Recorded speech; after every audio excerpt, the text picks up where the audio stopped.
Welcome to Armchair Expert. I'm Dax Shepard. I'm joined by Monica Lily Padman. Hi. Guess what? Tell me. When I did my miniature food show, Tiny Kitchen Cook-Off, one of the producers was like, oh, you just made this noise. You just did this thing that Dax does too. Oh. And I was like, oh my God, what is it? But she was like kind of trying to explain it, but I didn't know what she was talking about. But our sounds are starting to meld. Can you recreate the sound? No, because I didn't know what she was I just must have done it innately, and I don't know. Maybe it was a fart. No, it was with my mouth. Oh, maybe a burp. No. Okay. I don't know what it was, but we're melding. You know what I want to say too? If you have kids, you should be using Halabello. It's the very best. You should be. Literally, it's the best diaper in the world. It is. It's the healthiest. It's the best value out there. And the wipes are incredible. And if you have a little baby, you should be wrapping that little baby's hiney up in some Halabello diapers. The wipes are really, really superior. They're top notch. Yeah. They're really top notch, as are the nighttime gummies for the kids. They're incredible. Also, though, real quick, I don't have kids. Yeah. But you can still use the wipes on your butt if you're an Oh, adult. yeah. If you just have a butthole, Yeah. you should use Hello Bello That's wipes. Right. Someone who doesn't need Hello Bello wipes is Awkwafina. She has a rare condition where she's perfectly clean at all times. Did you know this about her? Oh, wow. It didn't come up in the interview, but this is what I found out in my research. Oh. And is it because she doesn't bathe? In your head, it's probably because she doesn't bathe, so she's really clean. It's because she makes no waste, which is so crazy. So she's AI. Yep. Okay. Are you surprised? No. I'm not either, because she's a Golden Globe award-winning actress, comedian, and rapper. That doesn't really happen. No. You right? gotta be AI. You gotta be AI. She was in, of course, The Farewell, Crazy Rich Asians, Ocean's 8, Jumanji, The Next Level, and her own show, Nora from Queens. But she's here today to talk about Marvel's Shang-Chi and The Legend of the Ten Rings.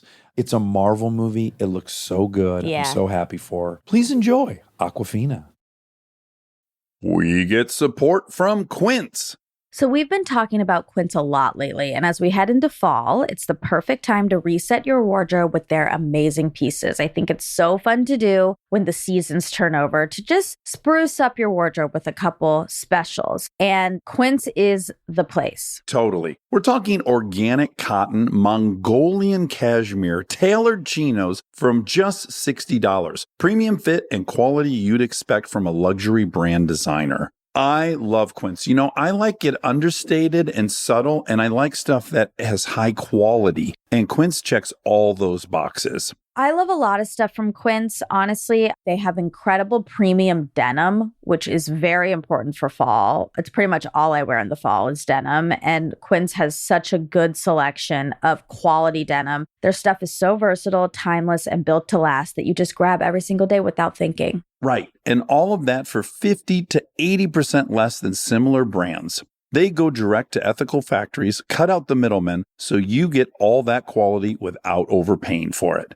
We love that. And they do way more than clothes. They have bedding, cookware, bath essentials, travel must-haves, same deal, and great quality. Upgrade your everyday. Download the Quince app for app-exclusive offers or go to quince.com/Dax. Get free shipping on your order and 365-day returns. Now available in Canada and the UK too. That's QUINCE.com/Dax. We get support from Apple Gift Card. Back to school is here, and for many, that means some big life transitions. Whether they are heading into a new grade or setting up a dorm for the first time, you want to give them something that actually supports their growth and success. Apple Gift Card is a versatile solution because it takes the guesswork out of gifting. It's not just about a new pair of AirPods for focus. It's about giving them the invaluable chance to choose the digital tools and subscriptions that suit their unique journey. They can use it for productivity apps on the App Store, movie nights on Apple TV, or extra iCloud storage for all those new memories. With Apple Gift Card, it's so empowering to give the students their freedom to allocate their own resources. Celebrate their new academic chapter. Visit applegiftcard.apple.com to celebrate their milestones and gift one today. He's an armchair expert. He's an armchair expert. He's an armchair expert. Where are you? Are you in Brooklyn? No. Why are you laughing? Why aren't you in Brooklyn? It's such a specific place. No, I'm not in Brooklyn. I feel like I would be maybe, but I'm in London right now, actually. How long are you there? I'm here for about another week. Are you working on a top secret project? No, I'm not. I'm Oh. actually just kind of, Chillin'? yeah, my first time in the UK. Do you have a lover there? No. Yeah, you do. Why would you be in London? I need more information. He's going to keep poking until Yeah, you this tell doesn't us. smell right. There's something fishy. No, I have a lot of friends that are filming here. I just got off like a massive year of production, so I just kind of wanted to just take some time. Where did you shoot? Is it Shang-Chi? Am I saying that right? It gives me a lot of anxiety. It's exactly right. Did you shoot Shang-Chi in London? Shang-Chi. Oh, Jesus Christ. Shang-Chi. I thought you were Shang-Chi. Well, hold on, though. In my defense, it's Shang, right? That tells me Ang, but it's not. It's Shang. I think a lot of people say Shang, but in the movie, it's Shang. If I wanted to sue someone over this, who would it be? Marvel or like the... Or you personally? You personally? Are you in charge of this pronunciation? Please, yes. I would love that. Yeah, that'd be great. Where did we shoot? We shot it in Australia. But in my defense, I don't know how to say any of the white English words either. You're I just right. have a You're general right. garbling of all words. The other Is that- day, he forgot my name. Well, that's not entirely. That's not the full story. Well, that's a succinct version. Awkwafina, do you ever get this where you're like about to introduce 7 people who you know inside and out really, really well, but just the act of doing it gives you so much anxiety you're going to forget yeah. their names? Okay. Well, it's a measure of your entire friendship in one announcement. It's also the moment of like when you think that you killed it in introducing them, Yeah. and then 2 days later they'll be like, "Why would you do that to me?" And then Sure, it's sure. like, "Wow, I really messed up." Yeah, Yeah, struck out across the board. it's hard to introduce people. It's hard to just be alive, right? Even when shit you got it made, it's still you're going to have all these little hurdles all day. Oh, So, yeah. Monica, there isn't a name I couldn't know better. In fact, it's a problem in the reverse, which is like I say her name so often, I'll call my kids Monica sometimes. Sure. You follow me. And Yeah. that's a big no good. And then when I was introducing her to somebody, I was like, I'm going to forget Monica's name as I say this. And I just was really scared. But you did it. I did it. You did Yeah, it I with killed it. ease. Don't worry. Yeah. Well, I don't know Real if I good. killed it, but I thank you for assuming I killed it. Yeah, I love your voice. Can we start there? sure. too. Yeah. Let's talk about it a little bit. Okay. Yeah. How long's it been raspy and interesting like this? Childhood? Yeah. My voice was so raspy when I was a kid that people would call my house and they wouldn't know if I was like an old woman or an old man or like, is it a cartoon or something? And Did I call Pixar? right? Is this the woman that's yelling at Mike Wazowski in Monsters Inc.? So it's always been like that. And then I guess like it's just something that I've been really like cognizant about and actually a little insecure because Are you? I mean, sure. So one thing you can't change. Like I can make it deeper probably like over years, but I can't Right. make it higher and I can't take away the rasp. You could maybe make it higher, but then now you're living as a character, right? You could probably talk like this. Hi. No, I still rely on this kind of like vocal shelf Yeah. that like now is just breath. This is a weird question, but do you think maybe It makes you hornier? Is no? that- oh, what? I I'm don't know. so sorry. I'm sorry. I thought maybe Awkwafina. that's what you were It's going. 9 a.m. and he's. We don't it's- do this early. This is not going to go So well. it's going off the rails.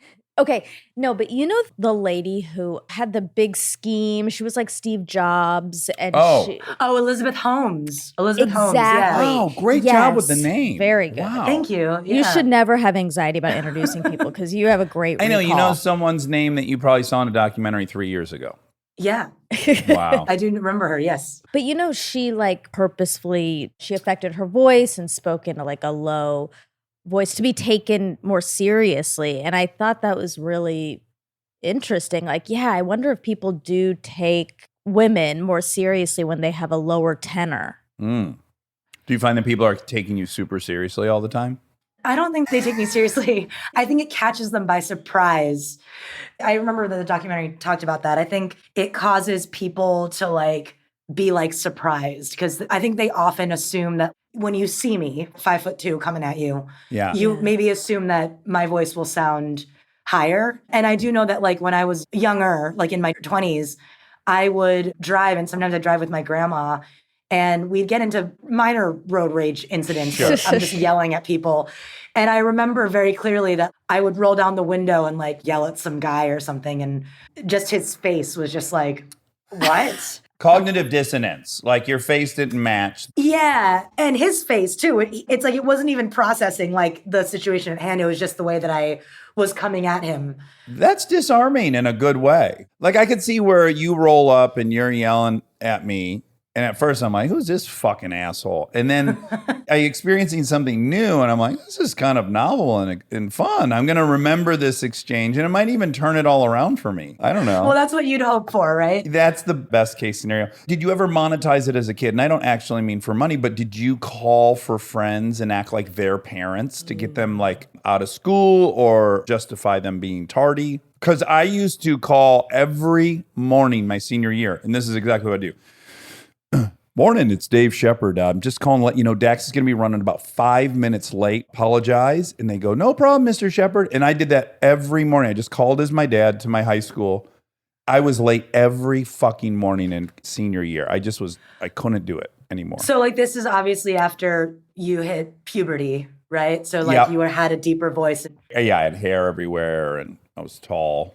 Oh, we're talking about voices, though. Yeah, the voice sounded very much like my dad. I could do my dad perfectly. By the way, discovered this on accident because I lived with him for a couple of years. And when I'd answer the phone, people would launch into it. Oh, fuck yeah, glad I caught you, Dave. I just got off the road. And I would just be privy to my dad's like inside stuff because I sounded so much like him. Well, I've thought about this before. Sometimes when like siblings, there's like a vocal quality that's very similar, right? And the Bee Gees, right? That were like magically harmonizing. I think that maybe you do inherit the vocal cords. Yeah, it makes sense. You're getting everything else. I already like you. I'm going to just... Wait, but you didn't get to answer the question. Well, she did, kind of. She didn't do that. Oh, no, I didn't. I think because that's also confidence too, right? Like that's scary. If they're like, tell me something only an adult would know and you don't know that info. Oh, God, what would that be? Let's think about what that would be. It's like, what is a Roth IRA? Yeah. You just give them 50 numbers and yeah. Are you a big rule follower? Not if I knew that everyone else was doing it and getting away with it. If you're protected by the herd. Yeah, like I was never one of those like creative non-rule followers that were like, I don't care. Because getting caught, I would imagine, is really embarrassing, right? Yeah. And that's the reason why like I didn't really go too far with like the whole shoplifting craze and other kind of daredevil-esque teen tropes of bravery and defiance and insolence. I mean, I wasn't a good kid either, but I was scared of getting caught. Yeah.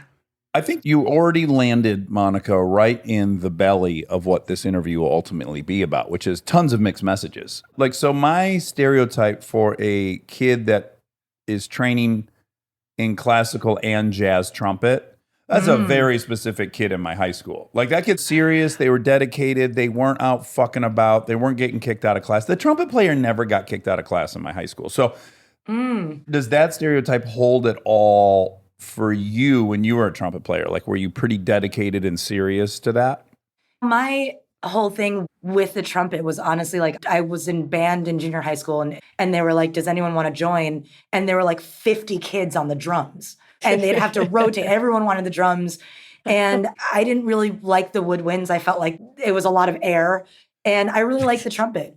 Can we, at the count of three, you and I, Monica will count us down, we'll say what we think the second most popular choice was. Because I, in my mind, yes. So everyone ran towards drums. It was too full.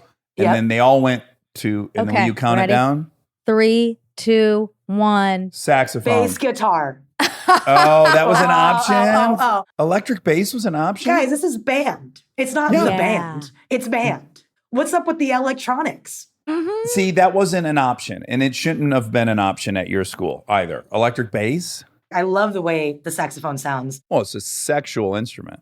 It's very sexual. It's a very sexual instrument, but there's a lot of buttons, and it's actually more similar to the flute than you'd think in its buttoning. So I like that the trumpet, it just had 3 buttons. I was able to play the cornet. I was able to play the baritone. Tuba? You could probably honk around on a tuba. Oddly, tuba and French horn are on a completely different scale.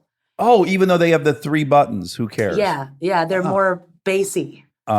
Which seems like it would have been a beautiful match for your own speaking voice, but no, maybe you were running from that. You wanted something a little higher. Oh man, yeah, I don't know if tuba and this voice would have been the hottest mix. But if you were coming at me with the marching tuba, I'm bracing for impact. Like you said, when I come at you at 5'2", but now we add a tuba, and you're like a whole thing. You're an industry if you do that. I'm just imagining.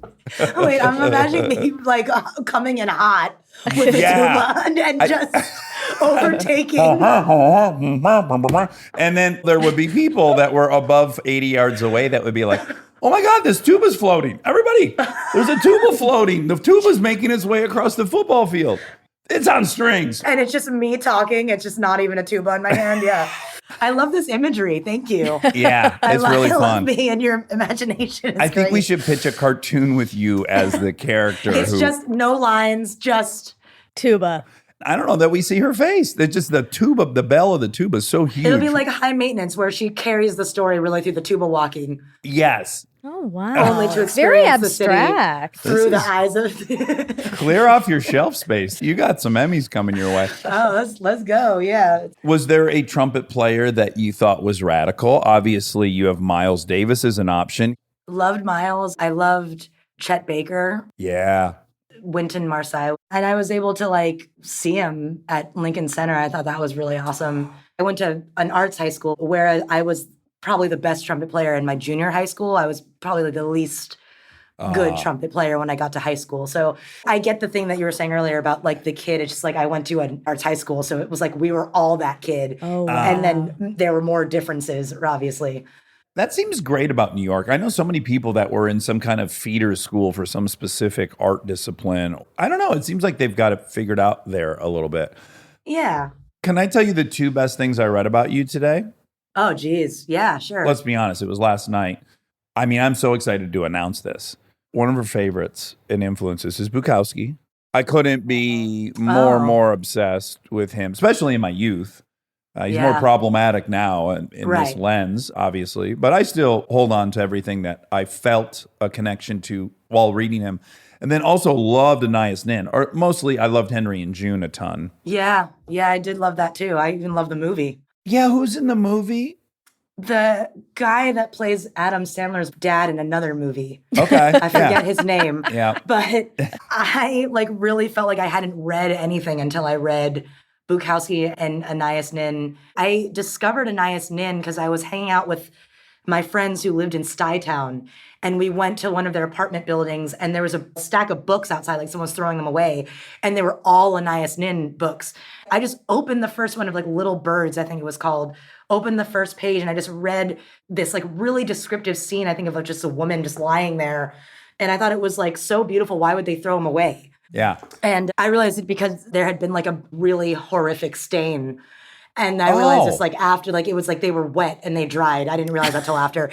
And then Bukowski, yeah, I mean, in my youth, I feel like it was really important for me to discover his writing voice. Yeah. It feels so authentic, right? Like the most authentic I've ever read. And just like unabashed. And like I've even said this before, he's so fully aware of the fucked upness of his situation and he does nothing about it, right? But he's so aware of it. As a kid, it was like very intense reading Bukowski. I think he can get dismissed in the headlines of like, yeah, he fucking hit his wife. I mean, there's terrible shit he did. He hit women, all kinds of stuff. Misogyny, recognized. The thing for me that I think I clung to is having shame about all these kind of primal desires I had. I was an alcoholic. I was obsessed with shit. All these things that I was like, oh, I'm a dirty, vile creature. This person just spoke without any shame about it. And even if I wasn't like heading towards him, I found the confidence to just own who you are in your situation. Yeah. I don't know, encouraging in some way. Yeah. I've always kind of been more into people that are very visibly tortured, I think. Yeah. And I've never had to look up where Bukowski came from. I've really just learned about him through his own writings and like the way that he describes like these like kind of like transient places, these hotels, the bars, the brothels, the women. It's like you really also get a sense of the time and place he was in. I've read a couple biographies on him, and it turns out we now live like 2 blocks from the main apartment where he was having all those weird German women that were obsessed with him fly in for like weekends. Yeah, that's like 2 blocks away. And then we bought a house, like an investment duplex. It turns out the address is 1 away from his childhood home. It's directly across the street. I don't know. I got such a bang out of that. Wow. I think the way I found those books, to be honest, not Bukowski, but a lot of the other ones, is there was this great series. One was called like Smoking, Drinking, and Screwing. And it's a compilation book. So it's all these great authors from the 70s and 80s, and it's on those topics. And then there's a bunch of them anyways, and they were great gateways to like Tim Robbins and all these other authors. Yeah. Isn't it fun that time in your life when you're reading books and you're using them as gateways to like time travel and It literally comes at a time I think when you start to like actually know what reading is in like a critical way, critical reading, I guess. For me it happened like around like the early years of high school, I guess. Like when I realized like, well, now I can read pretty much anything. I can understand things that I didn't really understand before, just like signs and stuff like that. But like, then it gives you a tool set for everything else. It's very good. I have one other question about just the fact that you went to LaGuardia High School and you lived in Queens. Would you ever go out to that beach and watch the airplanes take off? Isn't that kind of a fun? Don't people do that on that area? I'm being serious. People used to go gather and watch the Concorde take off when it would leave LaGuardia. Out of all the things that you can name to do in New York that people used to do. Rockaway Beach. Rockaway? Okay, so Rockaway Beach, so I assume that you'd be watching them from like that hangar or from JFK? Well, I guess in Rockaway, like you're right at the end of the runway for LaGuardia, aren't you? And then it just takes off over the water. I think you can kind of hang on that. A friend of mine used to do this, and I found it to be so romantic and fun, and I assumed every teenager did this in that area. Is, but I was it's very like a very indie teen movie thing to do. Yeah. You and a lover on the back of a shitty car, like smoking cigarettes. The guy's like, hey, do you want to see the best of New York, but for free? Oh, gross. You want to see that best hidden gem in New York? Yeah. We can go to the hangar. Yeah. It's like, I wanted to go to Cabo. And he hits you with some kind of like, he's like, I always like to think about where these people are going in their lives. And you're like, me too. I think about where I'm going. And I want to go in the back of your It's like, Celica. you're not going anywhere, Fred, until you get a job and you apply yourself. Yes. And it's like, still, I can't help but wonder what the other side would like. You ever seen Sliding Doors? And it would be. Do you think when these planes land, these people will be changed? Stupid. No, we can write it right now. Oh my God, we're going to have so many shows to pitch at the end of this. Let's do it. We're walk away with a deal, yeah. No, we didn't do that. Okay. When you were in the trumpet phase, did you have a fantasy of what your life was going to be? And did it involve the trumpet? Like, were you all in on the trumpet? I guess you started rapping around 13, so probably you had that fantasy somewhere in there. Like, who were you going to be? That phase, like, I'd say it was probably one of my biggest depressive phases of my life because with the trumpet, to answer the first part of your question, there's not many places you can go with it. And in terms of big things, right? So it's like if you got a degree in English or something, like there's a lot of ways that you could apply that. But a degree in the trumpet, it's like my dream at that time was like maybe I could be in the pit. Maybe I could like work toward that. But then I saw the work ethic of like actually good trumpet players, ones that were really good in my high school. And I was like, I can't do that. I'd never do that. Yeah. And I also think that in high school, applying something that you found and that was like very almost kind of spiritual, like therapeutic, when you turn that into academia and you kind of map it out to be courses and these things and this level, what level of good do you have to prove to yourself? Oh, yeah. It's like taking something that you really had your own relationship with and then all of a sudden realizing that you're really not that good and all you kind of want is to be alone in your room those days doing like the Beatles songs, right? Which aren't even trumpet songs. Yeah. They're not trumpet heavy. Well, especially not the vocal part, which is what you play. You know, you just kind of just want to be in your room with it. And I always was very curious about music. I relied on music throughout those depressive episodes Yeah. as like a therapist. And if I had angst, that's the way that my inner angst was expressed. If I felt lonely, I felt like I could listen to sad songs and I wasn't as lonely. And then it spurred into me wanting to produce music. And I loved the old DJs that looped a lot, like DJ Rashad. I loved Flying Lotus and all of these kind of new producers. And I really loved making songs. And making songs at that time was a way for me to kind of escape the pressure of like not being a good trumpet player. So like that's what I retreated to do in my home. Well, if I can put you at ease at all, I think it all worked out for you. But my uncle was on that track, and he had outgrown all the trumpet instructors in Michigan. And so he had to drive every weekend to Cleveland. And he spent his whole weekends in Cleveland learning from this great trumpet player, and then went to Juilliard, then got out, then auditioned for the Boston Symphony Orchestra, got in, played one season, and has never touched a trumpet again. Oof. What? I mean, God, that's a lot. Yes, and I think it can go that way easier than you think. Because the moment you got to, right, like this kind of inflection point where it's like, oh, I make this my 10-hour-a-day job, and it's no longer an outlet or a catharsis. It's this math equation almost. I think once you get on that trajectory, you can wake up and go, wait, why did I do this? Yeah. And also I can kind of I'm sure he had his other reasons. It sounds like a very abrupt stop, but I can also imagine that to get your muscles in shape for that kind of environment is like, you can't put it down. You can't put it down for a day, take a little break. You got to be practicing every day, like a lot.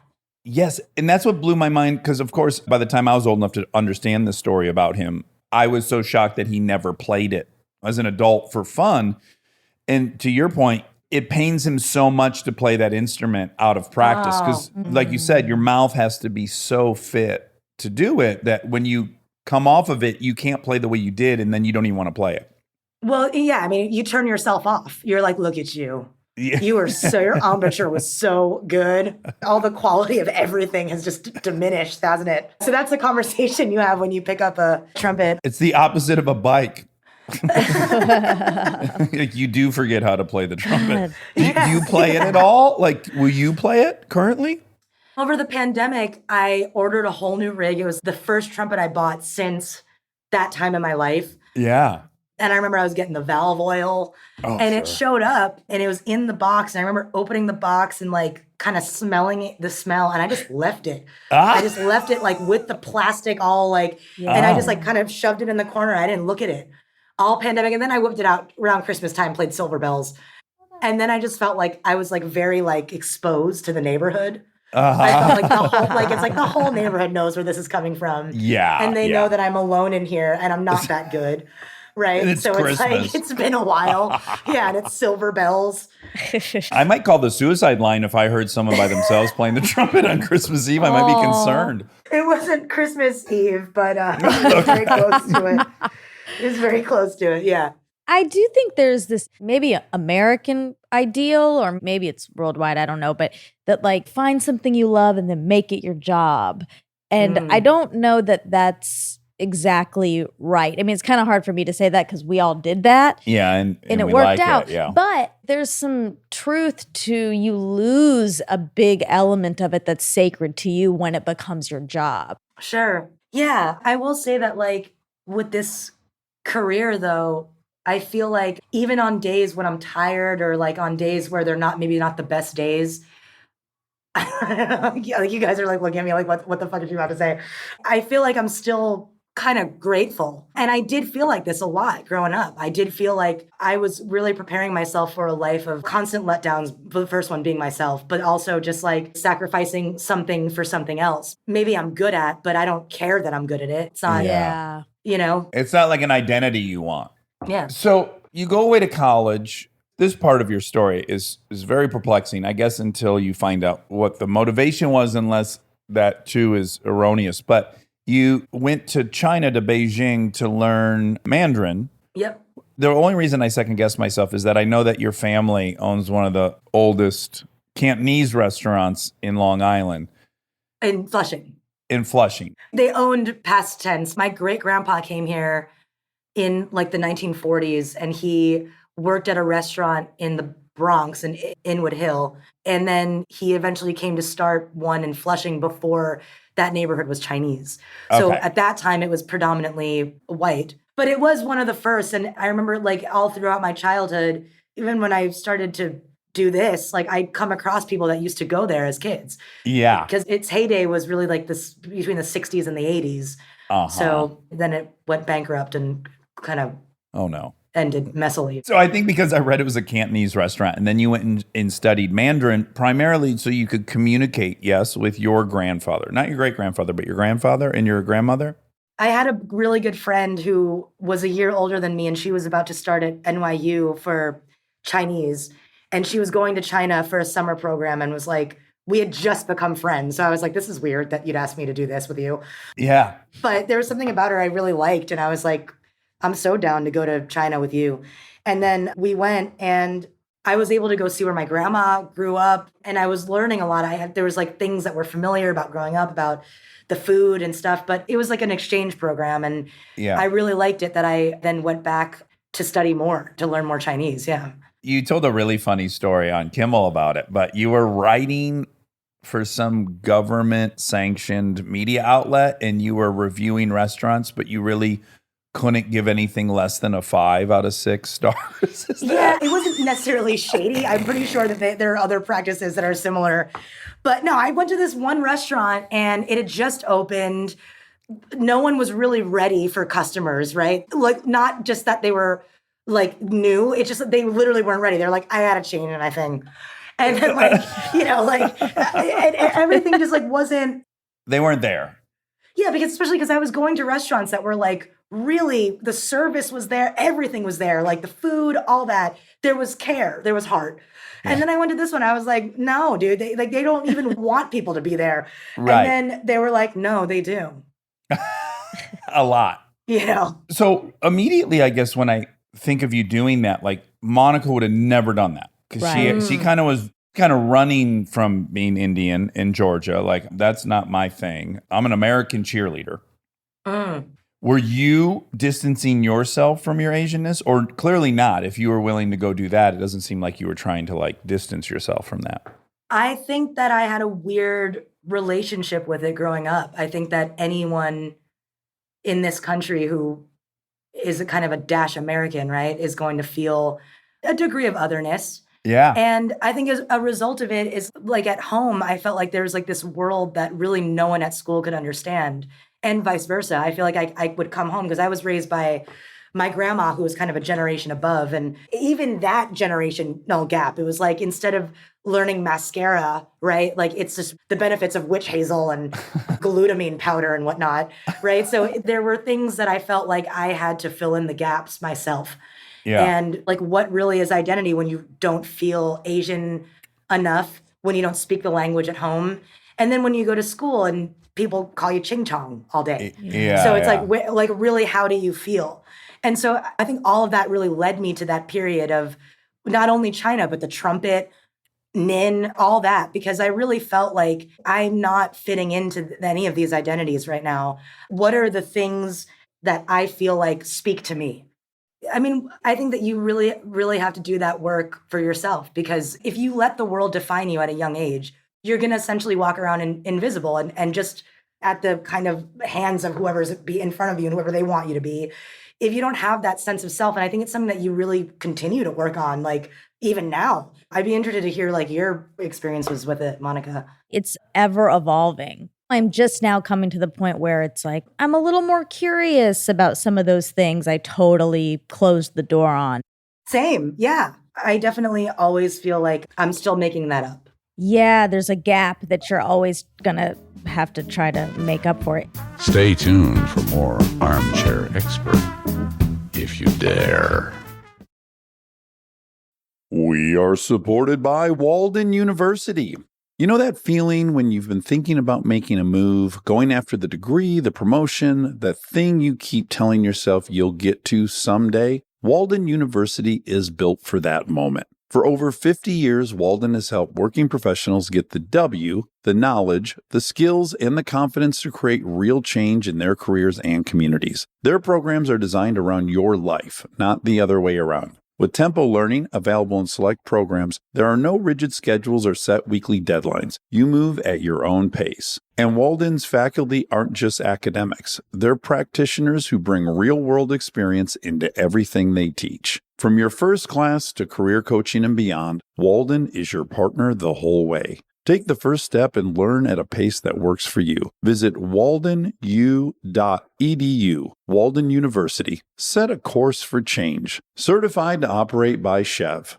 This episode is brought to you by the new Max original comedy series, Stuart Fails to Save the Universe. From the world and creators of The Big Bang Theory comes a new comedy series. Stuart Bloom, comic book store owner and lovable underdog, accidentally breaks a device built by Sheldon and Leonard and kicks off a full-blown multiverse Armageddon. Now, he's on a mission to put reality back together alongside his girlfriend Denise, a geologist named Bert, and physicist Barry Kripke. Along the way, they're running into alternate universe versions of characters you already know and love. Check out the new Max original comedy series, Stuart Fails to Save the Universe, now streaming exclusively on HBO Max with new episodes Thursday at 9 p.m. Eastern. Subscription required. This episode is brought to you by SoFi, the all-in-one finance app where you can bank, borrow, and invest all in one place. Let's talk bank accounts for a second. The average bank savings rate is 0.39% in interest. You're earning pennies on your savings, but it does not have to be that way. With SoFi high-yield checking and savings, the money barely making moves sitting in your savings account can earn over 8 times the national average savings rate with eligible direct deposit. No account or overdraft fees, which feels rare these days. You can get your paycheck up to 2 days early, perfect for getting ahead of a bill or grabbing what you need right when you need it. Plus, get up to a $300 welcome bonus when you sign up with eligible direct deposit. Sign up for SoFi checking and savings at SoFi.com/armchair. SoFi checking and savings is offered through SoFi Bank N.A., member FDIC. Terms apply.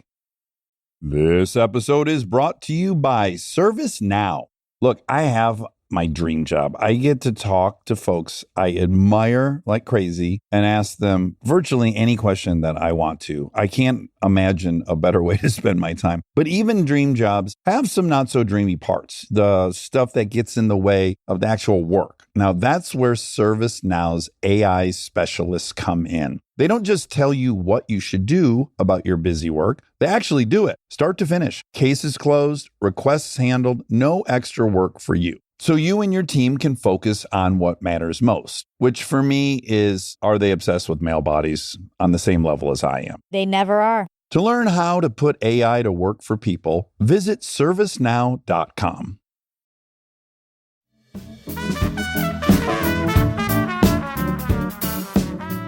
As an outsider, I look at Monica and her mom and dad, and I have this crazy affinity for Indians, partly because of Monica, but partly like watching Hassan's show and watching how Indians argue and stuff. Like they're so verbal, and I don't know. I really dig it. And I can see if I were Monica going like, I'm not them, I'm not them, I'm not them. I'm just a cheerleader. And then recognizing at some age, like, oh, they're neat.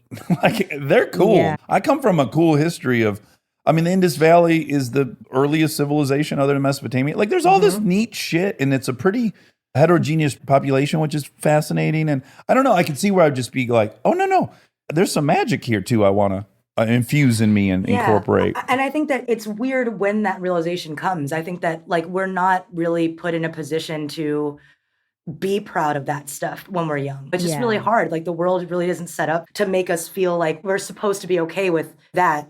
And then I think later, I remember hearing, my grandpa has passed, but I remember when I was in China and my whole life, I really hadn't spoken to him at length. Like he just was kind of a grunter, one of those grandpas. It's like, you don't know, was that a no or a yes? I don't know. Was he a heavy smoker? He was. Yeah. He was a pipe smoker. Yeah. Good. And he like wrote me this email in Chinese when I was learning. I wrote him this like kind of just really stupid, just like, hi, grandpa. I bought bananas at the market. I'm at the library, right? Yeah, like, it doesn't The make any sense. biblioteca. The biblioteca. I just say biblioteca, and he's like, okay.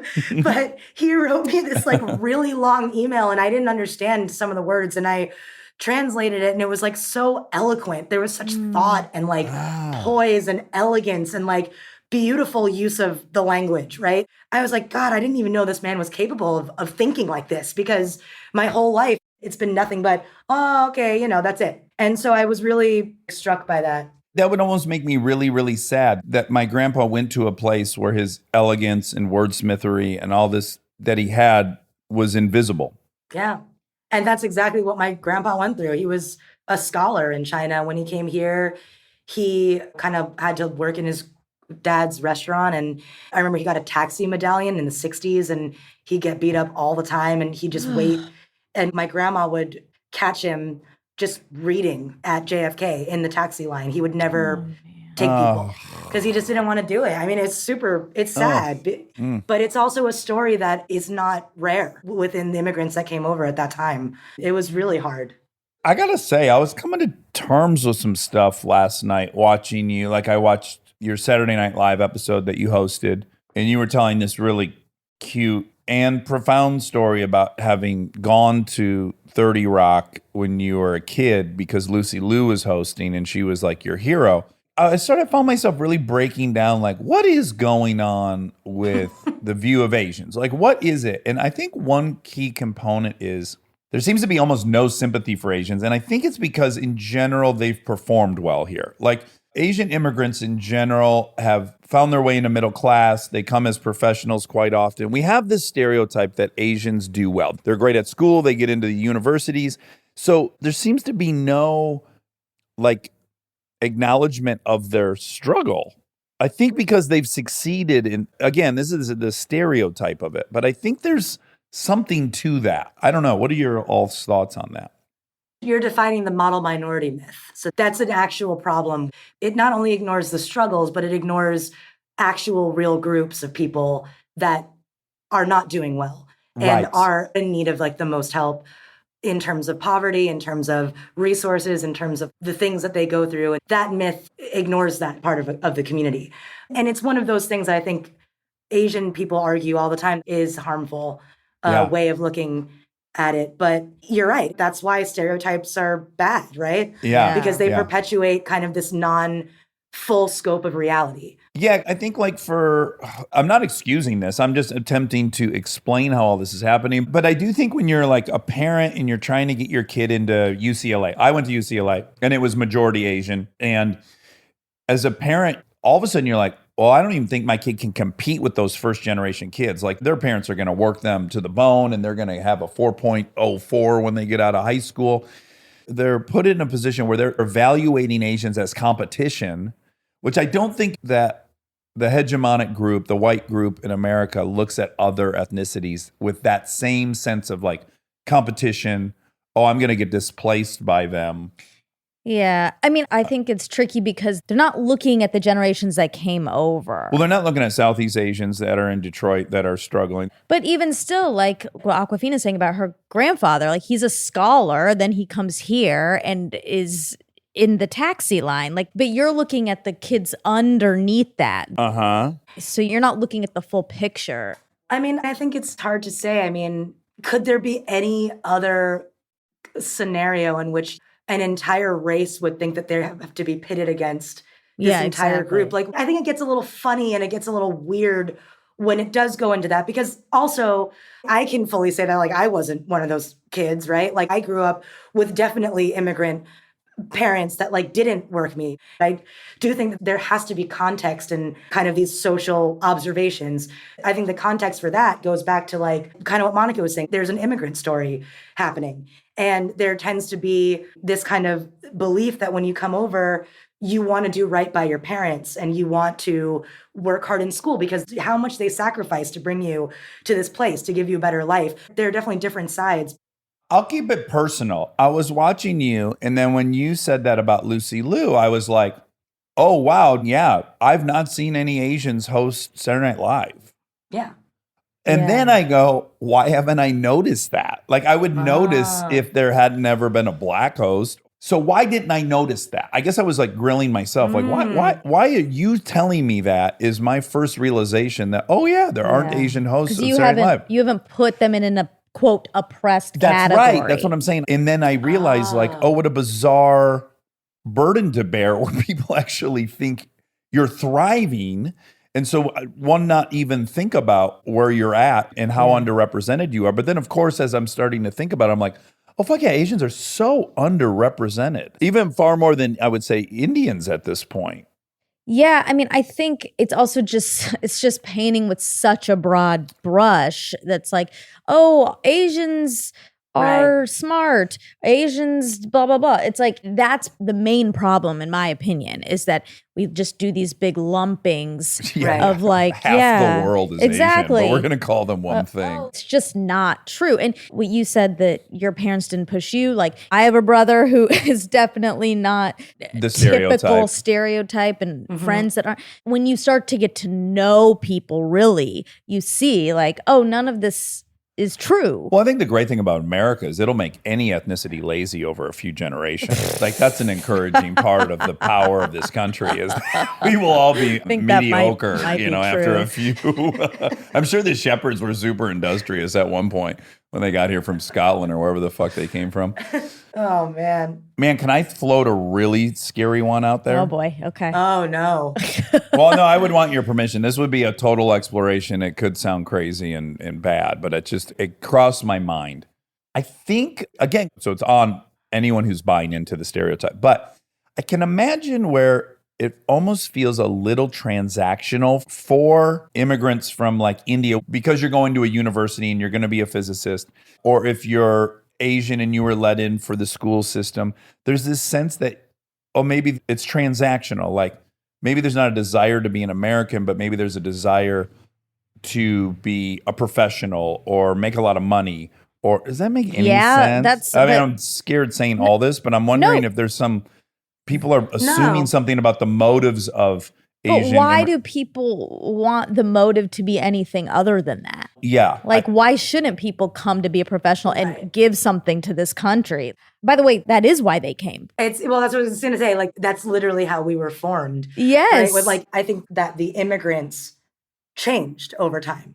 And if you go back into time, you can actually see that, like, there was tons of racist legislation, things that like we no longer remember as like these kind of really oppressed groups, right? Yeah. There was a Chinese Exclusion Act. America has been doing this for a long time. I mean, it's interesting what you're saying. I think that like you just see like Ticket to America for a degree, right? But I think there's like so much that goes on in between. And also the hard thing about America is that nothing is promised. You can move here from fleeing something really horrible situation with these young kids and they can prove to not be good students. I mean, like that happens too. But what Monica was saying, I think that there shouldn't be anything wrong with that, maybe on an individual level, because I think we all want what's right for our family. We all want to protect our children. We all want our children to get in school. So I think it's maybe a shared want. I think maybe we are more similar than you'd think.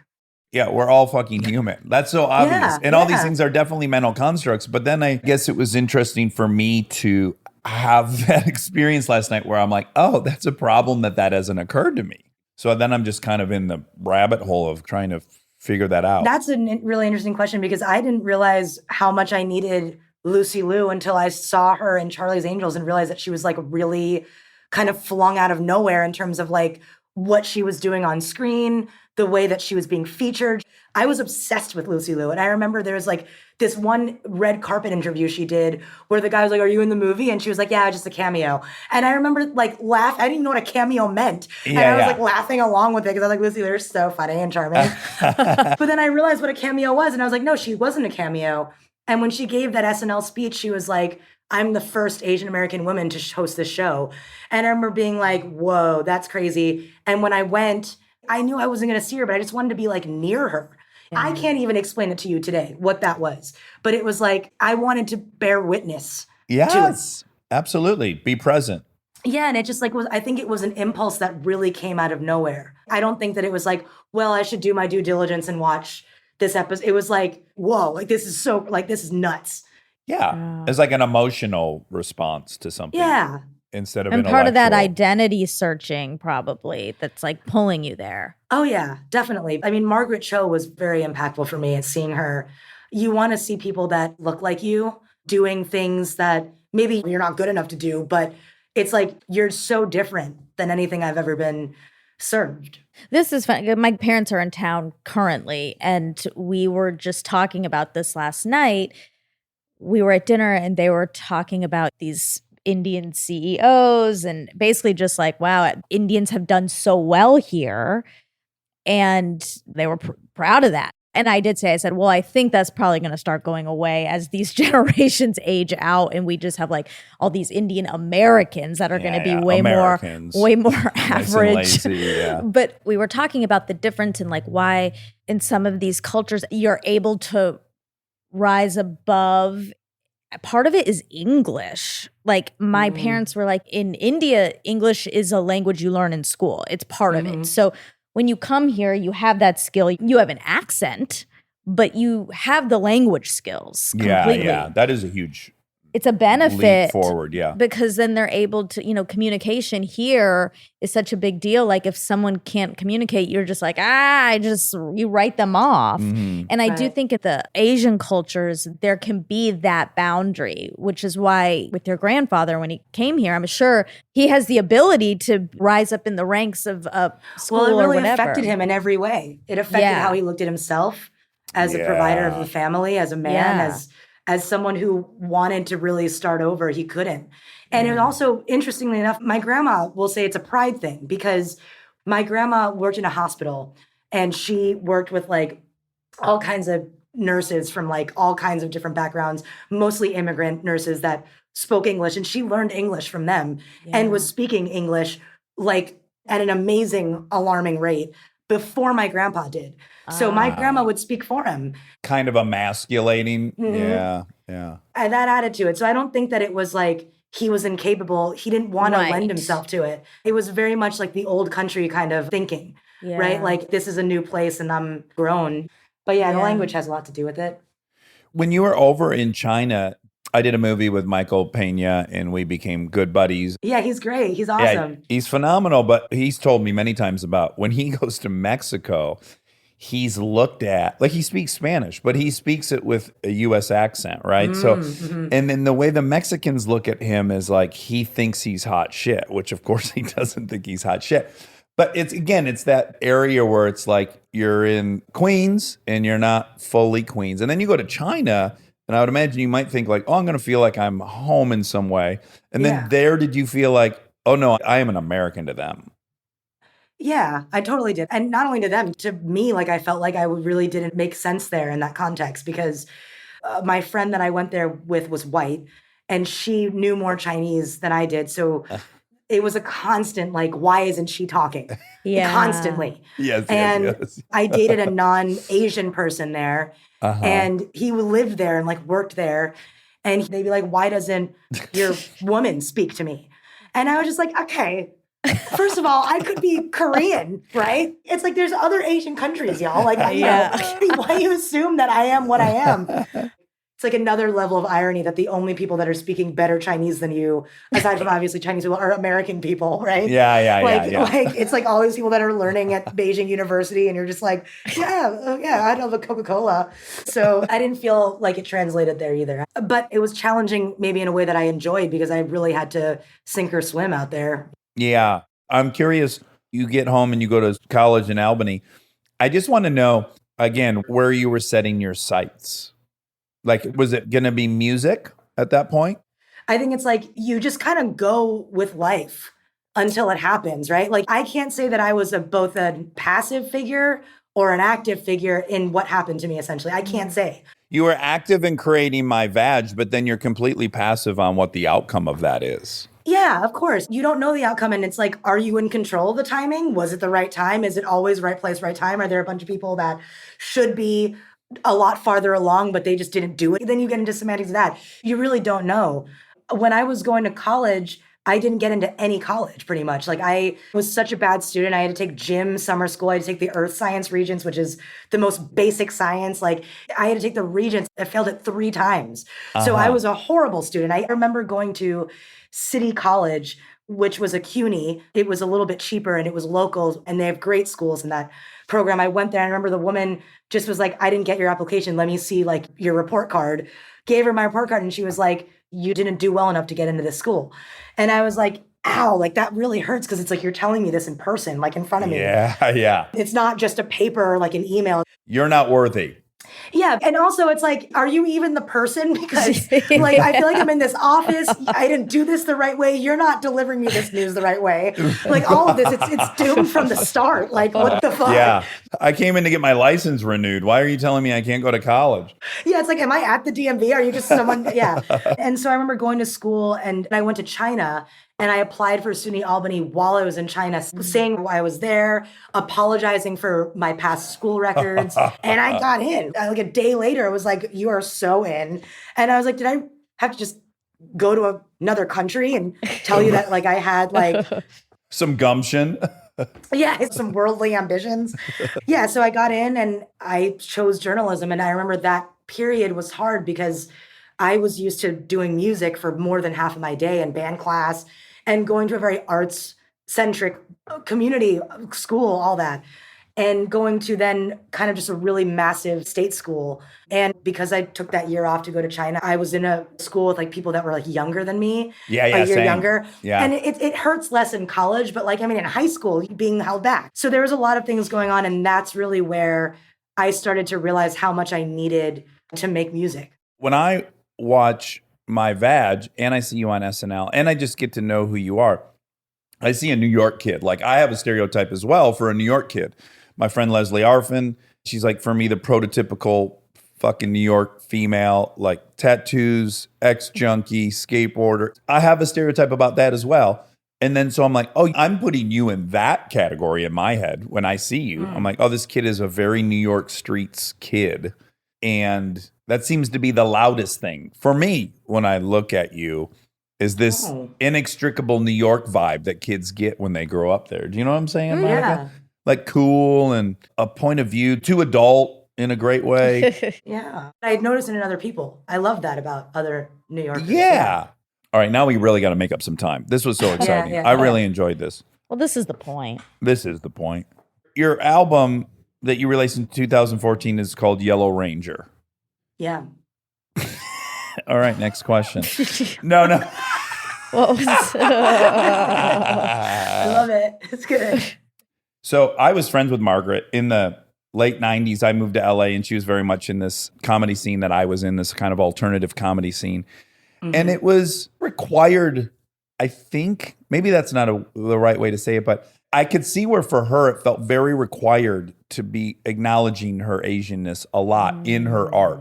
And I think as people break down the barriers, it's like this ratio that dissipates, thank God. It's not like Chappelle talks about black issues for sure, but it's not like he's up there going, I'm black, let's acknowledge this fact, I'm black, let's talk about that, I got to ease you into the, like, we're there, thank God. That's not what a black comedian has to do anymore. But I do think, like, for many of the comedians that have worked in the last 20 years, you're probably one of the people that transitions into, like, I'm just a comedian, that doesn't have to be part of it. I don't know what I'm asking. Am I saying anything that makes sense? Do you feel the weight of it on you that you have to represent? You have to go like, all right, guys, let's talk about this. Yep, I'm Asian. Like, let's get this out of the way. Yeah, I've never done stand-up, but I go to see a lot of Asian stand-up nowadays. And these are, Asian American stand-up, right? So it's like in Koreatown, my friend Dumbfounded has like all these nights where he like wrangles a bunch of like really awesome comedians. Some nights are really just Asian comedians. And I'm noticing more and more, like I used to go to shows where there would be like one Asian comedian out of like 8 other comedians that might have been primarily white, maybe some were female. And I can see in that context, and especially like even in the 90s, which if you look culturally at like the progression we've made, would seem like alien, some of the things that were okay back then. And what we had to do, especially as people of color, I wasn't even performing in the 90s. But what I would imagine is that you would have to wear it on your sleeve a lot more. What I'm noticing now is like on these Asian nights with these comedians, they tend to not acknowledge it. And when they do, it's just like, well, you know, it's like that kind of thing. It's like, it's not like explaining that we eat dumplings or we use chopsticks. These were things that were like very much a part of like many repertoires until very recently.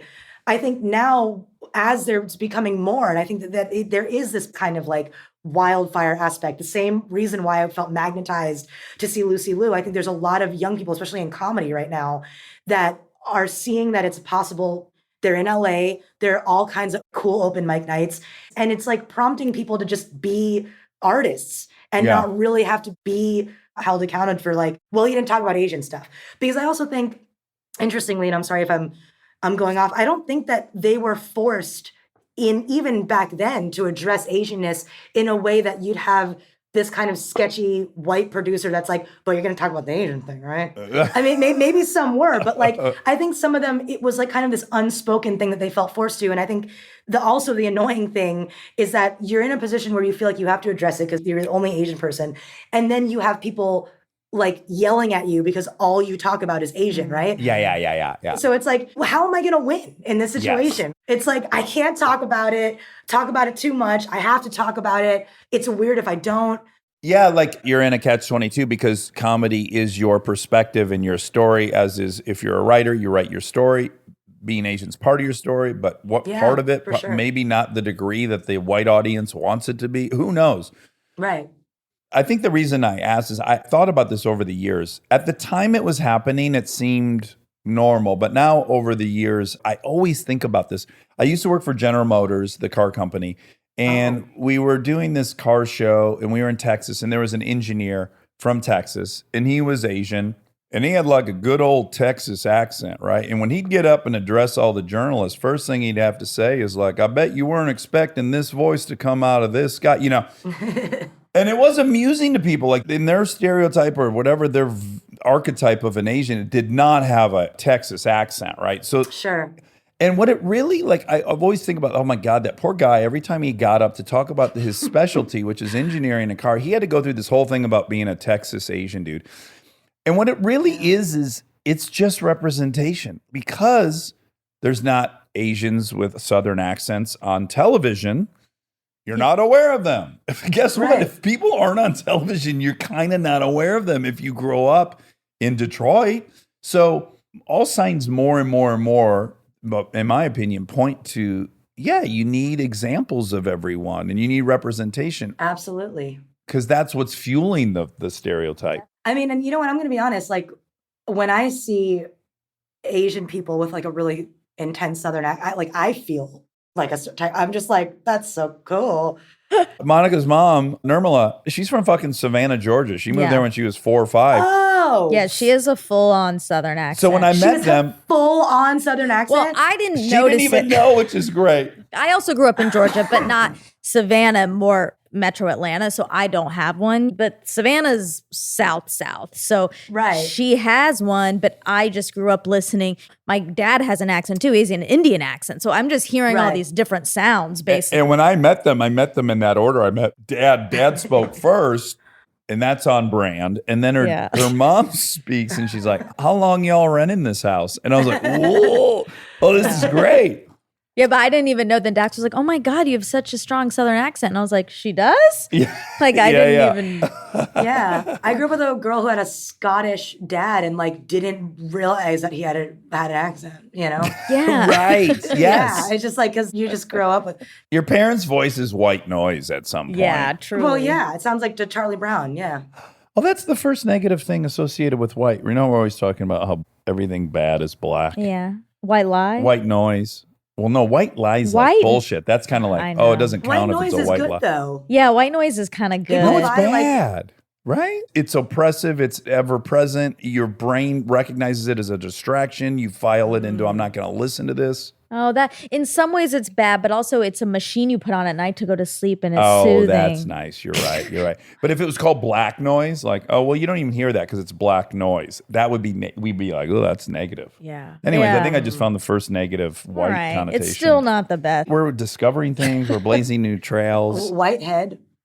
Oh, but there's Thank you. there's also blackhead. But a whitehead's grosser. I'd rather have a blackhead than a whitehead. Yeah, me too. Whitehead, you're going to see from a mile away. Yeah, this is Yeah. true. You could get by on like a 35 millimeter lens with blackheads. No one would know. Yes. Okay. So based on the success of all your music and the viral nature of My Vag, which I watch and is so fucking fantastic. Granddad's Cabbage is the best part of that, from my money. You find your way into film and television, and you're fantastic at that. Just one thing I got excited about, like the Bukowski thing, is you did 2 things with Stoller. Oh, yeah. Yeah, you know Stoller? So my first movie ever, 17 years ago, was a movie called Without a Paddle, and that was one of Nick Stoller's first writing jobs, where they flew him to New Zealand. He was like cool. the punch-up writer. Seth Green? Matthew Yeah. Lillard. I love Matthew Lillard. Oh, isn't he the great? Do you remember that I'm in that movie? No, you said Seth Green and Matthew Lillard. Oh, okay. Oh my God, is Seth Green in that? Yeah. I love Matthew Lillard. Cool. Oh my gosh. Matthew Lillard was tight, though. I was like, I had a crush on Matthew Lillard growing up. Fuck yeah. We all did. It was in Scream, right? That's where I was like, who's this tall drink of water? He was in Scream and 13 Ghosts. Do you remember that movie, 13 Ghosts? Yeah. SLC Punk he was in. We love him. Yeah. We love Lillard. Love Lillard. Love Seth Green, yeah. I was excited that both of us, because those are your first movies too. That's early in the pipeline. He's a great director to have your first movie with, I think. I think he's really nice, just like puts you at ease. Yeah, no pretentiousness from him. Yes, exactly. Yeah. Which I'm drawn to. Okay, and then lastly, obviously Crazy Rich Asians is like, now you're going to get to do anything. And that's Chu, who we're friends with for years and years and years, John Chu. Oh, yeah. Yeah. From our social circle, not professionally. We're just friends with. We wish professionally. Yeah, he won't hire either of us. I mean, I think we all can say we wish to be associated with him professionally. But Yeah. even I can say that right now. Yeah, he's doing some great things. And then for Farewell in 2019, you won a Golden Globe, which is phenomenal. And you were the first Asian actress to win Golden Globe. Is that accurate? There's really? been nominations. Of that category of comedy or musical. Wow. Stay tuned for more Armchair Expert, if you dare. With the Venture X business card from Capital One, you earn unlimited double miles on every purchase. Plus, big purchasing power means you can spend more and earn more. The Capital One Venture X business card. What's in your wallet? Terms apply. See CapitalOne.com for details. Living your best life means being extra where it counts and skipping the extra where you don't need it. Like in your cleaning products. That's where Seventh Generation comes in. Their bio-based cleaning power delivers a powerful clean with nothing extra in the bottle. Need a dish soap that cuts through the tough grease? A detergent that tackles the worst stains and odors? Seventh Generation handles it all without any dyes or artificial fragrances. Real clean doesn't have to come with a long list of add-ons. Upgrade to a powerful clean without anything extra. Look for Seventh Generation dish soap and laundry detergent wherever you shop for your cleaning products. With the Spark Cash Plus card from Capital One, you earn unlimited 2% cash back on every purchase. And you get big purchasing power, so your business can spend more and earn more. Stephen, Brandon, and Bruno, the business owners of SandCloud, reinvested their 2% cash back to help build the company's retail presence. Capital One. What's in your wallet? Find out more at CapitalOne.com/SparkCashPlus. Terms apply.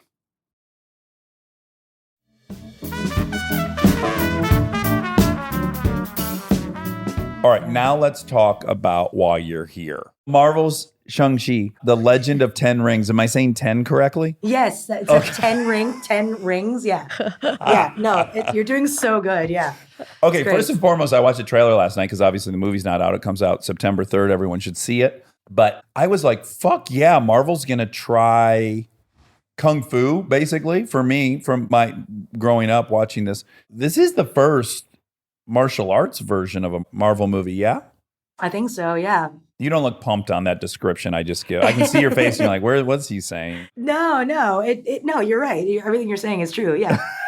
I'm just stoked because I generally, the superhero movies to me got too much. Everyone's got too much power. Everyone's the immovable object and the unstoppable force. Like, what are the stakes if every character can demolish buildings? But this to me seems way more real.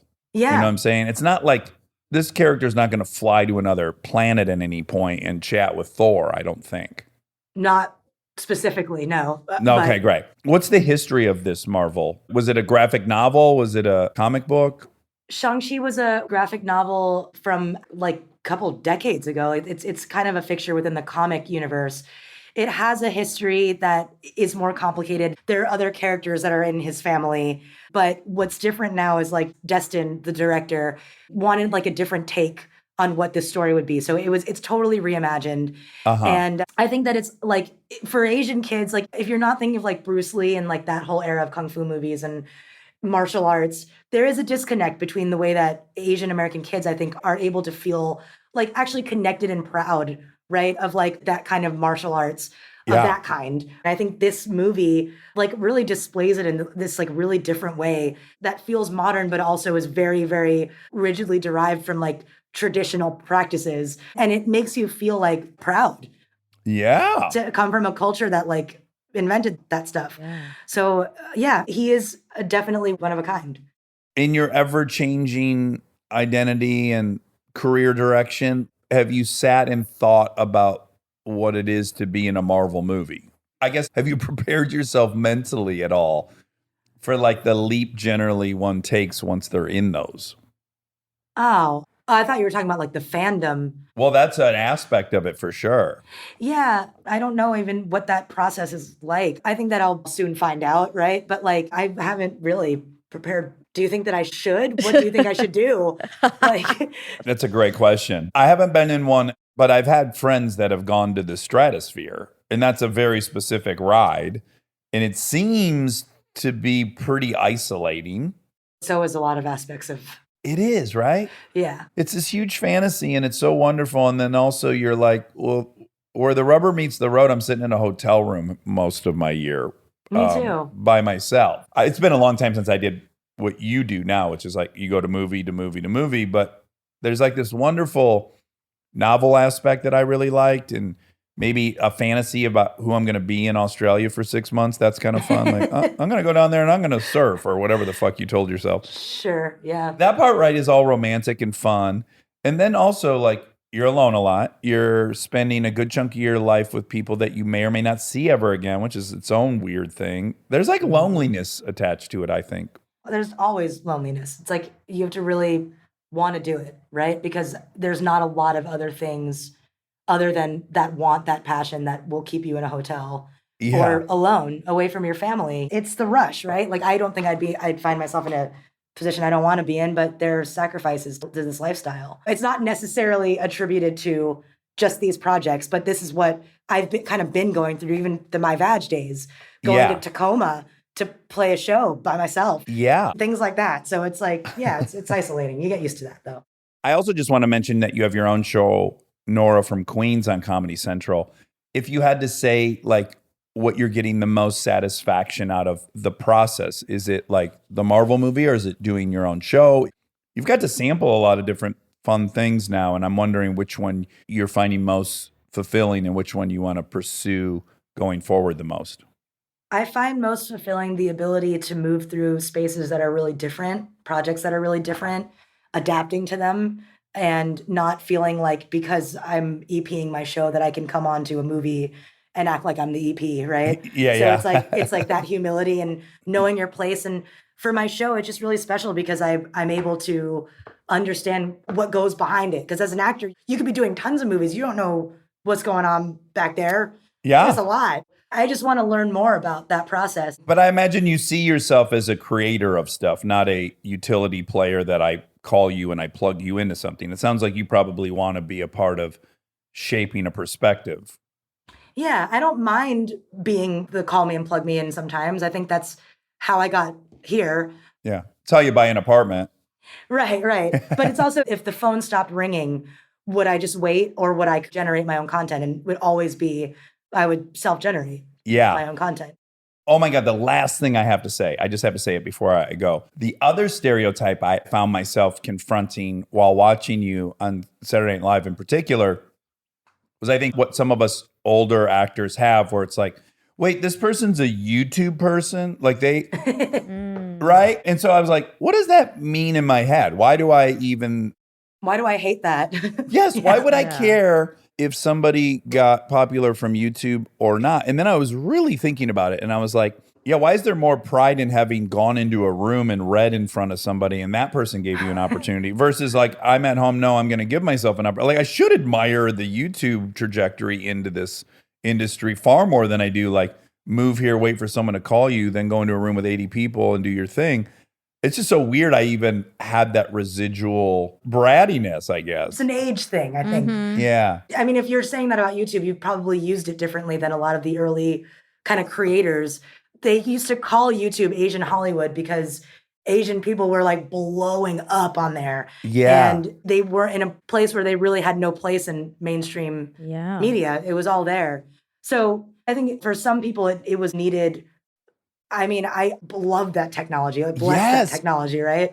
And I would have been using it nonstop. I made videos. I just had to show them at the Groundlings. I couldn't. There was no outlet for me to show these videos. But for some reason, I'm like, wait, this person's in their room, and now I'm going to read against them for a role.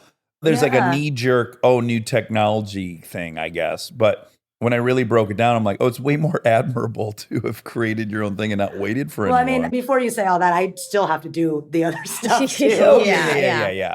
Yeah, I also think we're at a point. We interviewed Selma Hayek, and she was like, I was looking around just wondering why the executives weren't recognizing that there was 40 million customers sitting in the U.S. that no one was making content for as a Latina. And I was having that same thought about knowing I was going to interview you, which is like, yeah, people have been out to the lunch on the fact that there's like this enormous market to be catered to that has just been ignored. If you had no other motivation than that, it seems like it would make smart business. I dig you. Yeah, I dig You're you very guys. cool. You're very smart. It's so encouraging to know you did shitty in school because you're so fucking smart. I think people would, if you got a kid that sucks at school, like it doesn't mean shit, really. No, it doesn't at all. You're doing just fine. You're in England visiting friends. I mean, who gets to do that? Thank you. Yeah. Still waiting for that lover. It's been awesome meeting you. I hope you take on an English lover. And I hope I get to meet you in real life. I want to see the 5'2" of Rolling Thunder coming at me. Yeah, with that tuba. I would have that tuba coming at you. I loved it. I had a really good time. Great meeting you. So cool. Take care. Bye, Monica. Bye. And now my favorite part of the show, the fact check with my soulmate, Monica Padman. Oh, I loved her. Me too. I loved her. She's so cool. We have a great job. We get to fall in love with all these people every I week. know. Tell me about it. Carmelo Anthony. Matt Awkwafina. Damon. Bill Gates. William H. Gates. Woo. How was your trip? Tell us about your trip. Oh, man. It was perfect. Thursday to Monday in Michigan on All Sports Coulee Lake. Little tiny cottage I rented. Mm-hmm. Aaron and I were there the whole time. You know, the house had a pontoon that we could rent, which we did. Yes. And so we were on the lake every single day. We went out to the swim bar. What's a swim bar? Sandbar. Where we're like the lake shallow. Mind you, that whole lake shallow. That's another. It's only, I think it was only like 3 feet deep. I was a little concerned. I would have felt great and safe there. You would have, but I was more like, is this a flooded parking lot? Oh. Here's what happened. We pulled up for the first time to the sandbar and we're standing at the edge of the pontoon. I said to Weekly, is that 5 feet deep or 2 feet deep? He's like, I can't tell. And I jumped in and guess what? It was about 20 inches deep. Wow. I just jumped and landed like up to my knees. Thank God it was sandy underneath. Yeah. And then, of course, we theorized because it's called All Sports Coulee Lake. Every time we would get an Airbnb reminder that our trip was approaching, it would always say, your vacation on All Sports Coulee Lake is in 5 days. Mm-hmm. And so once we saw how shallow it was, we thought, maybe they mean all sports is like you could probably ride a motorcycle through there. It would just be up to the You could gas play tank. baseball. Skateboard. Yeah. We were thinking, what if some dudes and some razors just ripped out to the sandbar? That makes sense. Yeah. That makes sense. And then we got really excited that maybe they were going to host a truck bowl while we were there, our Munster Truck Jam. Ooh. Yeah. We came to think of it as more like a state fairground, All Sports Coulee Lake. That's cool. And a lot of chili dogs, coney dogs. And yeah, it was perfect. That's a ding, ding, ding because, you had your story about Pink's hot dogs and there was hot dogs. And then today, my chef, her video was hot dog party. Oh my God. Do you think they're having a moment, hot dogs? Yeah, they're coming back. I mean, they never left, but they might be having a coming moment, back. like really thriving right now. And it made me want one. You should have some. Yeah. I ordered 10 hot dogs from Chicago for our camping trip. Oh, you did? You been to Portillo's? Portillo's? Baby, I live at Portillo's. There's one in Anaheim. Yeah. What's Portillo's? It's a Chicago hot dog and sandwich joint. And like Italian beef. Oh. It's really good. The dogs come, with like cucumbers, peppers, Chicago style. Yeah. Tomatoes. mayonnaise. Poppy seed bun. Tomatoes. Well, tomatoes, yeah. Oh, tomatoes. Okay. Got it. Tomatoes. You don't like that? Not on a hot dog. No. No. We went, when the three of us were in the Chicago airport, I had a couple Chicago dogs and I got them loaded to the gills. Do you remember that? You don't. No. That was a really special trip to the airport for me. Shoot, so I don't sad you remember. don't remember I don't it. remember that at all. I have Okay. zero memory of us being at the Chicago airport. What did we do? We've been there? 4 times.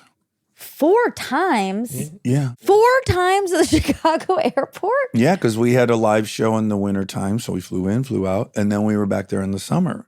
Well, I have no memory of that. Oh my gosh. I'm so sorry. No, I'm not going to accuse you of having a bad memory. I think you have a great memory. Thank you. You're welcome. And your nails look great. You can't backpedal on that. That's over. That's done.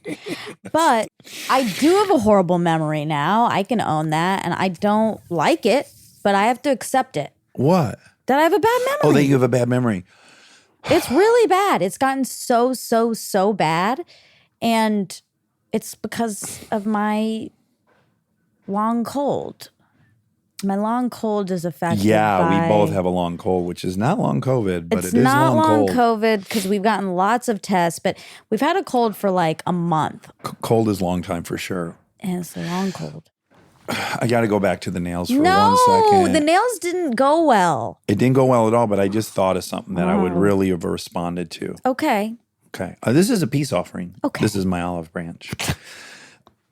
Maybe if I were you, I would have said like, great, you're right. And who cares, Dax, if someone's nails are long? Oh, that's your peace offering? Well, I can admit who cares. I've come to the point where I recognize it's absurd that I even care. No, if I were you, I'd have been like, okay, all your points aside, also who cares? Why would you care if someone has long nails? And then I have to admit, why would I care? Okay. You know? Well, you're telling me why you care, because it's slowing you down. But then I can also step back and go, is that really something I want to care about? And then I can turn a switch off in my head where I'm like, I no longer care about that. Okay. Like I made my little point. Sure. And also, who gives a fuck? Yeah, it makes people feel good. Yeah.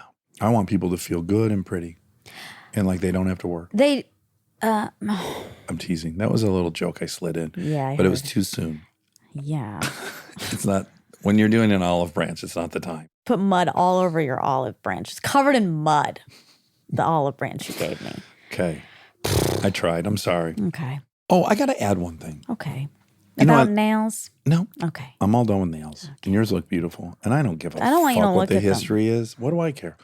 Generally, when Aaron's out here, I treat him like a little prince. He's my little prince boy, as you know. This trip, Aaron treated me like a little prince. He did? He cleaned up everything. He did all the dishes. He prepared food. He packed up the whole car when we left. Wow. He was like on it. That's and good. I liked being pampered by him. It was You did? nice. Yeah. It's like when the son grows up, the son takes over. The son becomes the dad eventually as I get into diapers and whatnot. I know. Yeah. Diapers are another thing people wear to prove they're rich. They're like, I can afford these diapers. I don't even have to go to the toilet. That's what that means. Definitely. So my grandmother has a broken arm. How'd she do that? Because obviously she was taking my grandpa's diapers out. Oh. I know. And she fell down, not very far. Her bones just shattered. Oof. Oof. So does she have to have surgery or just a cast? She has to have surgery. Does she need me to come down there to? No. Because if they're just screwing screws in, I can do that. No. Okay. We're going to go with a MD. I wouldn't trust myself with her anyways. See? Yeah. Yeah. Yeah. I might take this moment of vulnerability and pray on her. No. I might. Okay. Ugh, I might see a door opening. that's disgusting. Well, she needs some reassurance. She's probably feeling. She definitely vulnerable. doesn't need. Well, I don't think what she needs is more impact. Oh, geez. Well, that's not what I'm going to offer. I'm going to offer her super gentle granddaddy kisses and, and play with her hair and stuff. Ew. Whatever she likes. Oh my God. I'm not trying to get in there and rode around. Yeah, because it's so crazy for me to think that. It's not crazy. I'm just telling you that that's not my intentions. My Okay. intention is just to give her some like some tingles, like hair play, gentle kisses on the eyelids. Oh boy. What? Just the idea of you doing that to my grandma is like making it? me feel squirmy. Oh my God, that's interesting because the idea of you doing that to my Papa Bob would make me so happy for him. Yeah, but it's but you're a little bit of a predator. Oh, is that what it is? Yeah. Oh, okay. But if you did it to my Papa Bob, you wouldn't be a predator? No, I'm like not a predator. Like you already Oh. want to go back in time and do stuff with my grandma. Like you've already said that. I haven't said anything about wanting to do anything with your Papa Bob other than meet him. Okay, but you're right. If I bump into 35-year-old grandma, I know. See, but is that's why, not what we're dealing with here. We're dealing with grandma who's had a setback Yeah. and she needs to be propped up a bit. Yeah, but if you're giving her kisses on her eyelids, like you're gonna get sexual. Well, listen, that's up to her. No. Have you seen Stella Got Her Groove Back? No. Me neither. But I think this is the same thing. And I want to give your grandma her groove back. Oh, I'm really sad about it actually, but I know. I have and this you terrible. just don't know how to. I can't deal with it. I know you don't So know I'm how you don't know how to deal with that, and that's okay. You know what's funny is, or I don't know if it's funny, but I think what's really going on is I actually don't even think about the other people in these stories. And I think it prevents me from dealing with death. All I'm thinking about is the person telling me this who's sad. Right. That's why they're telling me it. And then I just have this uncontrollable compulsion to cheer them up. Yeah. And then I don't always do it right. But Well, I mean, no, it's a really lovely sentiment. But sometimes people, I mean, I don't know. Also, it's great to laugh when you're sad. So that's good. Humor's good. yeah. Humor's good. Like a friend of ours was telling us a story, sad story of a classmate that had died in a vehicle accident in high school. Yeah. And you said, who hit them? Was that what your question was? I said, were you there in the car maybe? I asked. Right. You said, were you in the car? Yeah. And I said, no, he was driving the other car. Yeah. And that was a really good joke. Okay. So I don't know whether I should do I those guess anymore. this is the part that I bump up against. Tell okay? me, yeah. It's what I worry about or what I feel sometimes. I'm like, is he even listening or he's just looking for I'm panicking. a joke? Well, I'm telling you the truth. When you call me and you're sad about your grandma, I'm panicking like I gotta cheer her up. I know that's making it way too much about me, but that's what's going on in my head is like, fuck, my little buddy's sad. yeah. Maybe this will make her laugh. I know, it's just, again, it's so sweet. It just, I get nervous that then you haven't really heard it and you just were looking for the joke. You found the joke, you said the joke, and then you pat yourself on the back for the joke. So it's a whole do? thing. Well, you just said it was a really good joke. That one I definitely high-fived myself because I thought it was real good. But I didn't think any of the ones I made about your, baby kisses on your grandma's eyelids were that good. Those aren't good. I'm not going to pat myself on the back about those. Okay. Yeah. All right, well. Or that people display their wealth by wearing diapers. That's not a really funny joke. It's not worth. I mean, I laughed, Okay. I think. I don't We'll have remember. to play the tapes. It's sad. It's hard to watch people get old. It's a bummer. Yeah. There's something wrong with me. I can't let myself think about it. It's so, I guess You're it's a block. protecting yourself. Yeah. Yeah. That's okay. They might die, and then what are you going to say to me when I call you and say, my grandma, I can hardly even say it. Right. But, what if I have to say that to you? You're going to make Do you a know what I'm joke. going to say? Okay, I got to go. I'm going to kill myself so I can go be with her in heaven. Oh, no. Yeah. Oh, no. She doesn't believe in heaven. Jeez. Oh. Where's she going? I guess she'd be reincarnated. Yes. Yeah, so she might As a 40-year-old? She might come find you. Yeah. Can she be reincarnated like middle-aged?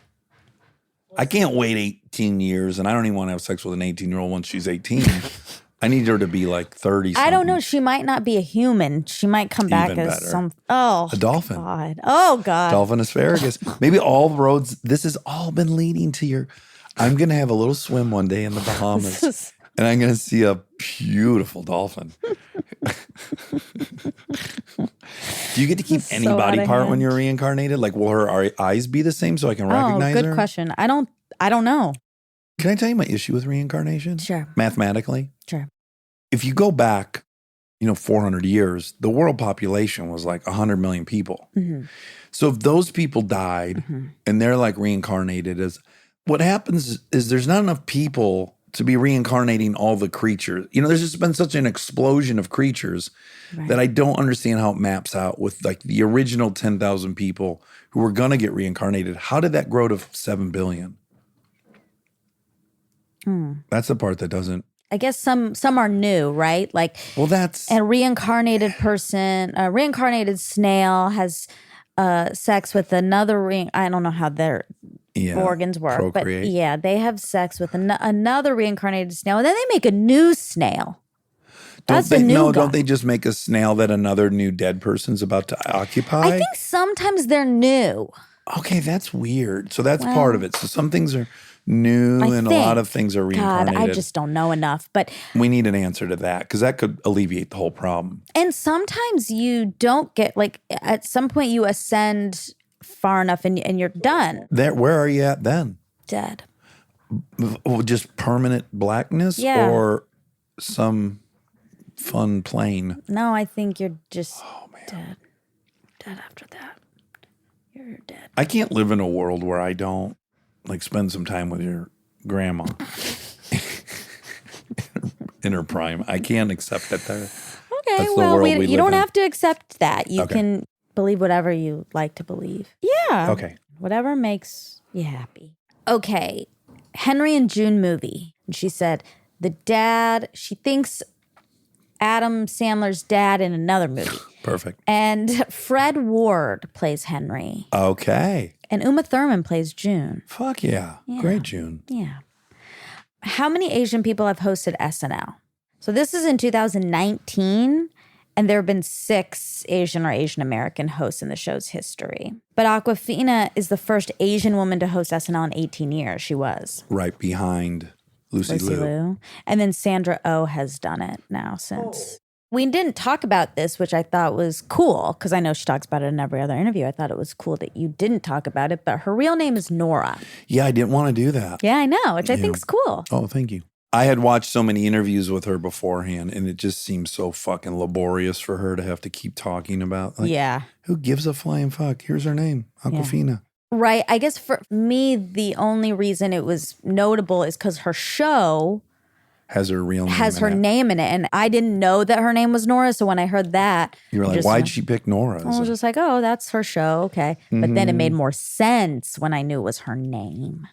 Okay. So I wrote this down. This isn't a fact, but it's interesting. She talks so much about identity. And she was saying, even with beauty. Oh, what was that? My God, that was Matt. Fucking Matt Damon's fucking with me? Yeah. Come on, bud. We have a big, large cutout of me and Matt Damon now in the attic. Yeah. Wow. Wow. This is your world. We're all just passing through it. Have you noticed yet? Yep. Anywho, identity.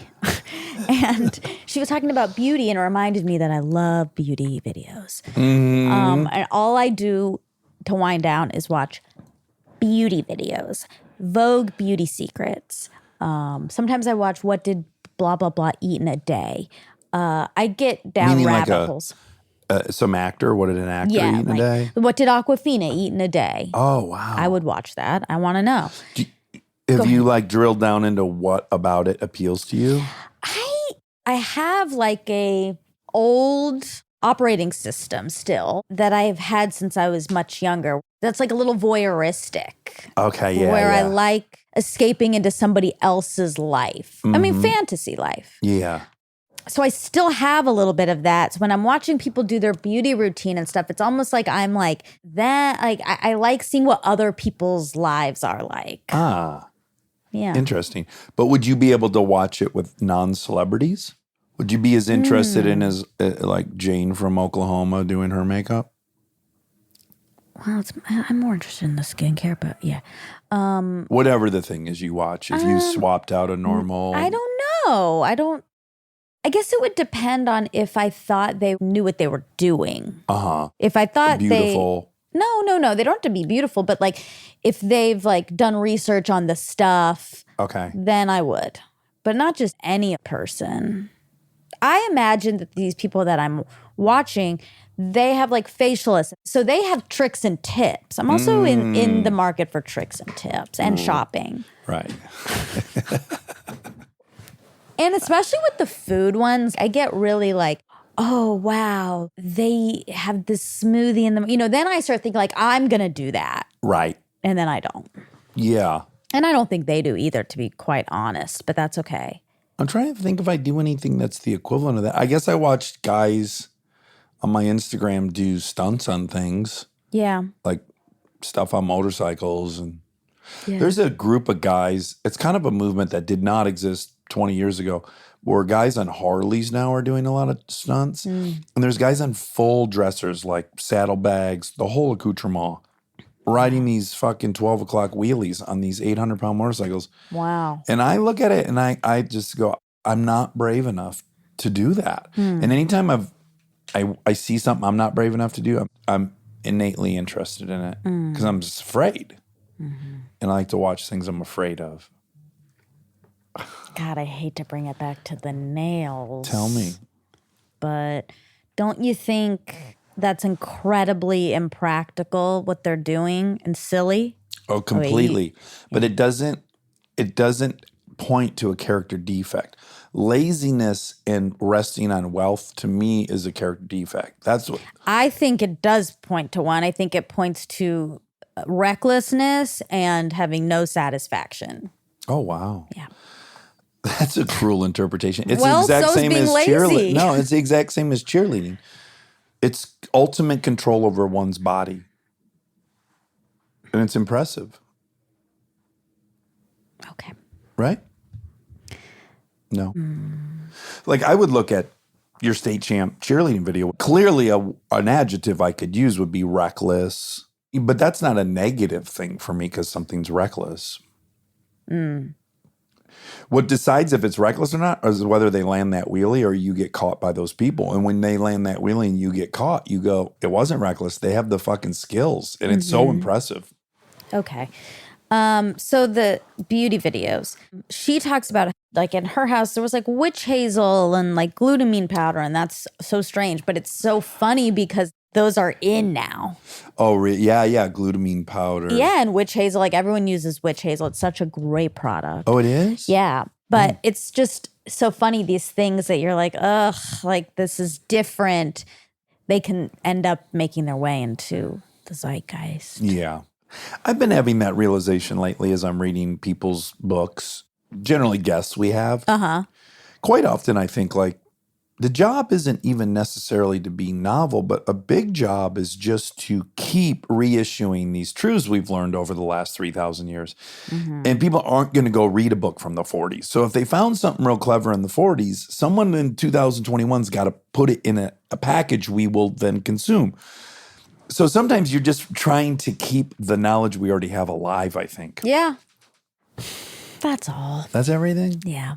Is Awkwafina someone, I know you don't want to be anyone else, but when you think of people that you wouldn't mind being, is she one of those people? Of course. Yeah. I mean, I want to be friends with her. Yeah. She's awesome. You must admire her like hustle and her. Oh, big time. Big Yeah. time. Yes. Yeah, I do a ton. Yeah, I like that you came around on the YouTube thing. Yeah, I was wrong. I like seeing it for really what it is, which is hustle. Totally. It's even beyond that. It's more admirable because it's like they're not waiting for anyone to tell them they can do what they want to do. I love that. And I think what she made a really good point, which is for a lot of minorities. That's the only entry in. Yeah. Yeah. So good for her. Yeah. It's a great story. Great story. I love you. Your nails look beautiful. I don't want you to say that again because you're lying. I just want you to be friends with me. Well, I'll think about it. All right. I'll dust off the mud off the olive branch and I'll think about it. I love you. I love you. Bye. Bye.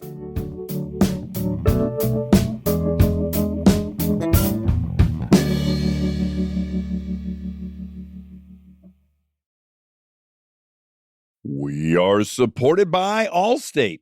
Checking Allstate first could save you hundreds on car insurance. Not checking what the warning light means before pulling out of your driveway, you absolutely convinced yourself it was probably just a sensor thing right up until you were standing on the side of the road waiting for a tow. Yeah, checking first is the right move. So check Allstate first for an auto quote. It could save you hundreds. And for fast, reliable help when you need it, add an Allstate roadside plan today. You're in good hands with Allstate. Potential savings vary. Insurance and roadside assistance plans are subject to terms, conditions, and availability. Insurance provided by Allstate North American Insurance Company, Northbrook, Illinois. Roadside assistance plans provided by Allstate Motor Club, Incorporated, an Allstate affiliate.